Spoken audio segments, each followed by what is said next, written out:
Diabetes के diet में चावल को मना किया जाता है क्योंकि चावल का ग्लाइसेमिक लोड बहुत ज्यादा होता है और चावल ब्लड शुगर लेवल को स्पीड से बढ़ाता है। लेकिन फिर भी चावल खाने का दिल करे तो कौन सा चावल खाएं और कैसे खाएं ताकि ब्लड शुगर लेवल पर जो असर है वो कम से कम हो। तो आज के वीडियो में हम इसी टॉपिक पर डिस्कशन करेंगे। अस्सलाम वालेकुम दोस्तों और साथियों, मैं हूं इकबाल अहमद और इस वीडियो में हम डायबिटीज से रिलेटेड साइंटिफिक इंफॉर्मेशन बहुत ही आसान जबान में समझने की कोशिश करते हैं। तो चावल में 80% कार्बोहाइड्रेट्स होता है। चावल में ग्लूकोज की लंबी चेन होती है जिसे स्टार्च कहते हैं और चावल में दो किस्म के स्टार्च होते हैं, अमाइलोज और अमाइलोपेक्टिन। तो जो अमाइलोज वाला स्टार्च है उसका ग्लाइसेमिक इंडेक्स कम होता है और वो डायबिटीज के लिए बेहतर है, और जो अमाइलोपेक्टिन स्टार्च है उसका ग्लाइसेमिक इंडेक्स ज्यादा होता है और डायबिटीज के लिए अच्छे नहीं होते हैं। तो इससे ये पता चला कि डायबिटीज में जो फर्क पड़ता है वो ब्राउन राइस या ब्लैक राइस से फर्क नहीं है,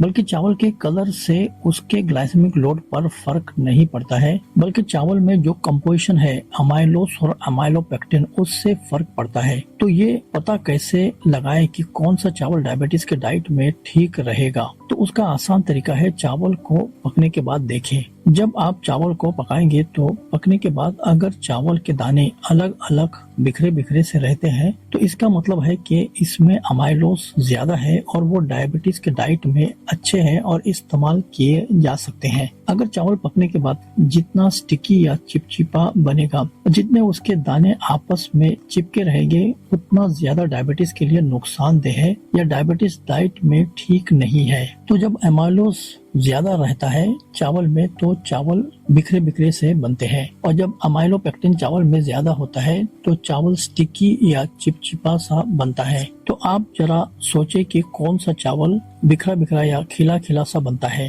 तो सबसे बढ़िया जो चावल बनता है वो है बासमती चावल। पकने के बाद अगर दाने खिले खिले से रहते हैं तो ये चावल डायबिटीज डाइट में अच्छे हैं। अगर दाने चिपचिपे से बनते हैं तो डायबिटीज डाइट में ठीक नहीं है। अब चाहे चावल ब्राउन हो, ब्लैक हो, व्हाइट हो, लंबा हो या मोटा हो, उससे कुछ फर्क नहीं पड़ता है। अब हमें सिर्फ ये देखना है कि पकने के बाद चावल कितना खिला खिला सा बनता है। तो उसके बेसिस पर हम ये पता लगा सकते हैं कि चावल डायबिटीज डाइट में ठीक है या नहीं। लेकिन फिर भी मैं आपको ये कहना चाहता हूँ कि चावल चाहे कौन सा भी हो, उसका ग्लाइसेमिक लोड ज्यादा होता है, यानी वो ब्लड शुगर डेफिनेटली कुछ न कुछ बढ़ाएगा। तो चलिए अब हम ये जानने की कोशिश करते हैं कि जो चावल हमने सेलेक्ट किया है उसको हम कैसे खाएं, मतलब कैसे बनाएं या कैसे रेसिपी तैयार करें जिससे कम से कम नुकसान हो डायबिटीज में। तो चावल में आप घी मिलाएं। घी का ग्लाइसेमिक लोड 0 होता है, तो अगर राइस में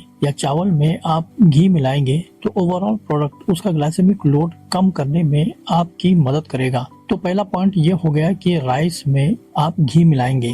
दूसरा, चावल को आप सब्जी के साथ खाएं, क्योंकि चावल को अगर आप दाल के साथ खाएंगे तो दाल का ग्लाइसेमिक लोड ज्यादा होता है और सब्जी का ग्लाइसेमिक लोड कम होता है। तो अगर चावल को सब्जी के साथ खाएंगे और चावल की क्वांटिटी कम रखेंगे और सब्जी की क्वांटिटी ज्यादा रखेंगे तो इससे ओवरऑल जो कंपोजिशन होगा उसका ग्लाइसेमिक लोड कम हो जाएगा। तो इस टाइप का आइडियल प्रोडक्ट आपका ये होगा कि आपने चावल लिया, उसमें घी मिला दिया और सब्जी के साथ खा लिया। यानी आपने बासमती चावल का वेज पुलाव बनाया तो बासमती चावल फैला फैला सा या बिखरा बिखरा सा रहेगा, सब्जी उसमें मिक्स हो जाएगी और आपने घी डाल कर खा लिया तो इसका डैमेज या नुकसान कम होगा। लेकिन फिर भी मैं यहाँ कहना चाहता हूँ कि डायबिटीज डाइट में अगर आप चावल ऐड कर रहे हैं तो ब्लड शुगर तो डेफिनेटली बढ़ेगा, लेकिन ये कभी कभी अगर आप लिबर्टी लेना चाहते हैं तो इस तरीके से आप इसका फायदा उठा सकते हैं। चावल की बहुत सारे वैरायटी होते हैं, जैसे कि चावल जो खीर के लिए इस्तेमाल होता है वो मोटा चावल चिपचिपा सा होता है। खिचड़ी का चावल भी दूसरे तरीके का होता है। पुलाव या बिरयानी बासमती चावल का बनता है जो बिखरे बिखरे रहते हैं। तो जब भी आप चावल देखते हैं तो ये देखना जरूरी है कि पकने के बाद चावल कैसा बन रहा है।